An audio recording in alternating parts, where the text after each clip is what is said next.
Yummy. Did you know that at one point, growing from just 200 locations in 1982 to more than 44,000 locations, had made Subway the fastest growing restaurant chain ever in the history? I'll finish this later. Welcome to our YouTube channel. I am Pooja Sharma, and in this video, we are going to talk about Subway story. Let's get started.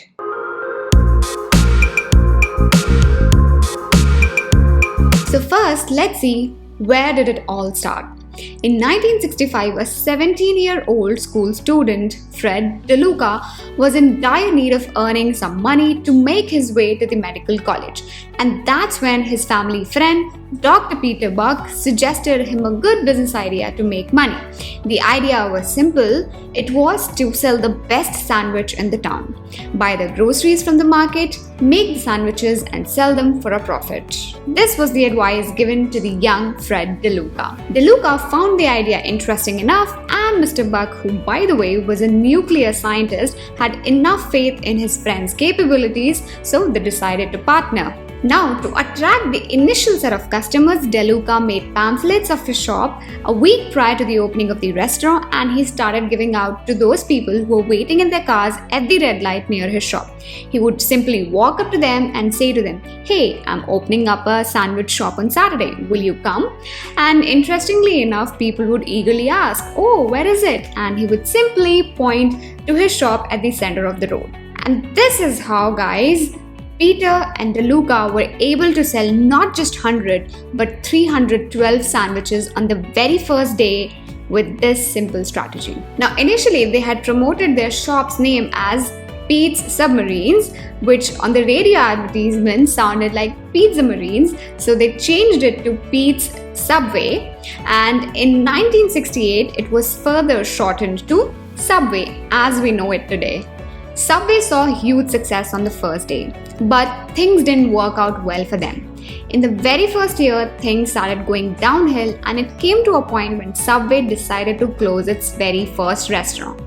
But then DeLuca decided to do something that looked completely irrational from the outside back then.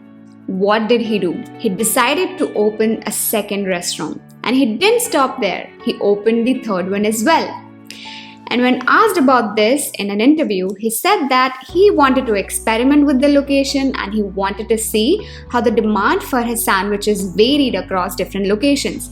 But that was not the only reason. Later in an interview, he mentioned that he wanted to build this illusion that because his sandwiches were in such huge and great demand that they had to open 2 more restaurants. I really find this interesting. What do you think? Let me know in the comments. What do you think about this strategy of DeLuca? Okay, now coming back to the main story. At the end of the first year, Pete and DeLuca were not running just 1 but 3 loss-making Subway restaurants. But they didn't stop there. They continued to expand year on year, and by the end of 1974, they had 16 restaurants to their ownership. Why do I say ownership? Because after that, they started giving out franchises. You see, for established companies like McDonald's and Subway, franchising is one way to expand rapidly with minimal risk to the parent company. Experience gained from operating company-owned outlets enables these parent companies to improve their operating standards for the entire franchise chain. Now, there are 4 kinds of franchising models, which we are going to cover in a different video. But for this video, you need to know about the 2 models. One is company-owned stores, and second is franchise-owned stores. Company-owned stores, as the name suggests, are the stores owned by the company, that is Subway, and franchise-owned stores are the stores owned by the person who bought the franchise, also known as the franchisee. Here's an interesting fact. The total franchise fees required to open a McDonald's restaurant is much greater than that of Subway. Here you can see that the total investment required for Subway restaurant is nowhere near to the investment required for a McDonald's restaurant, which ranges from 6.6 crores to 14 crores depending on the type of franchise you are looking for. Thus, you see, Subway comparatively become much more affordable option for small and medium business owners. As a result, Subway could expand its business rapidly both in the US and the overseas market. But let's face it, franchises sell only when the market feels that the franchise is worth its time and investment, right? So, what marketing strategy did Subway use to create such a massive brand image? Let's check out. Although from the very beginning, Subway has branded itself as healthier alternative to fried and oily KFC chicken and McDonald's burgers, but as they say, that in life or in work, you have to be at the right place and at right time to reap the rewards. And that's what happened with Subway. So in 90s and early 2000s, obesity and diabetes became a major concern in the American society. Maintaining proper weight and healthy diet became the utmost priority for average American. And that is when in 1997, Subway released a campaign where it advertised its 7 low-fat sandwiches and it compared them against the other fast food companies' unhealthy burgers and tacos. By tapping into the America's health concerns, Subway transformed a niche market into the largest restaurant chains ever in no time. And at the same time, something happened which changed their journey forever. In 2000, Subway introduced the US to Jared Fogle, who said he used to weigh around 425 pounds but lost over 200 pounds by just eating Subway sandwiches. As the official story goes, in 1998, a 20-year-old student at the Indiana University was not even able to walk across the campus, but then because of living just 10 steps away from the Subway store, he started eating 2 Subway sandwiches a day and exercising more, obviously. And within 11 months, he lost 245 pounds, more than half of his body weight. Can you believe it? And when the Subway franchises got to know about Jared Fogle, they started writing to the company headquarters to bring him on board. And soon the company struck a deal with him, centering an ad campaign on his experience. Here is one of the early videos.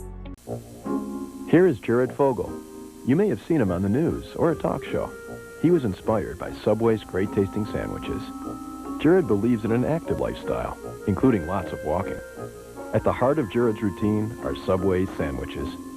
Hey, Jared. Hey, guys. At Subway, you can choose from 7 sandwiches with 6 grams of fat or less, and they all taste great. Food for thought. Subway, it's the way a sandwich should be.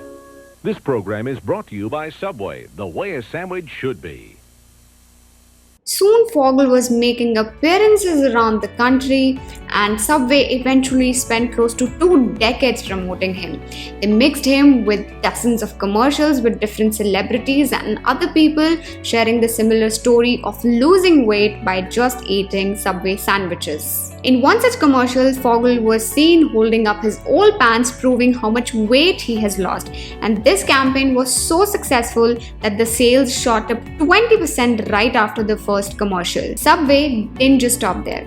Then during the 2008 Great Recession in the US, when most of the Americans were hit by the major financial crisis, budget became a huge factor for the regular consumer. And that's when Subway focused its marketing on the $5 footlong. Riding off the success of Fogle's advertisement campaign and launching this eye-catchy $5 footlong campaign led to the company's sales going $11.5 billion by 2011. Yet remarkably, even after all this success, Subway remained private. Even though investment bankers would have formed long queues to buy the share of the company, which would go on to become the largest restaurant chain ever. When asked in an interview why the company never went public, this is what DeLuca had to say. Why is Subway then a private company? Well, I think in the early days when we could have used public money, we were so unsophisticated about public companies and financing, we wouldn't even have thought of what to do. Now that we're larger, we don't need to be a public company, and we like to just focus on our franchisees and our stores and growing the business. What's the value of being private versus public in your mind? Well, I think it enables me to wear a sweater instead of a suit and things like that. Ultimately, you presumably are going to have to make a decision about what to do with all the money, the wealth that's tied up in your business. Have you thought about that at all? Oh, well, I know what's going to happen. When I pass away, a good chunk of that money is going to go to the federal government, and that's the way it's going to be. A lot of it's going to go into charities, and of course, a lot of it will go to family members. Would you ever think about taking it public or selling it or anything like that in order to create what some people like to call a liquidity event? I'll tell you what, we're almost 50 years in business now, and I think that I don't want to do anything until at least I pass the 50-year mark. Because I'm thinking, I've been doing this for 47 years, almost 48 this summer, and I'm thinking, boy, wouldn't it be cool to be doing the same thing for 50 years? So I've got a few more years to go, but in the 51st year, maybe you could ask me that question again, and I might be thinking about it differently. DeLuca also told Nation's Restaurant News in 2010 that when he would discuss about this with his co-founder Buck, they would often ask themselves if they really wanted a lot of other shareholders to be answerable to, because it was already so challenging to work with franchise owners. And that is why, my friends, Subway never went public, unlike its competitors like McDonald's and KFC. And that is all for this video. Hope you enjoyed this video. If you did, leave a like and leave heart comments, or just share this video with your friends and let us know in the comments if you found this video helpful and knowledgeable. If you would like to give any recommendations for topics, do let us know. In the next video, we are going to see that in spite of such wonderful strategies used initially, what led to Subway's downfall today, or whether or not it is going to survive in the future. Until next time, namaste, bye-bye, and take care. Mexican patty. I really like it. What do you like? Let me know in the comments.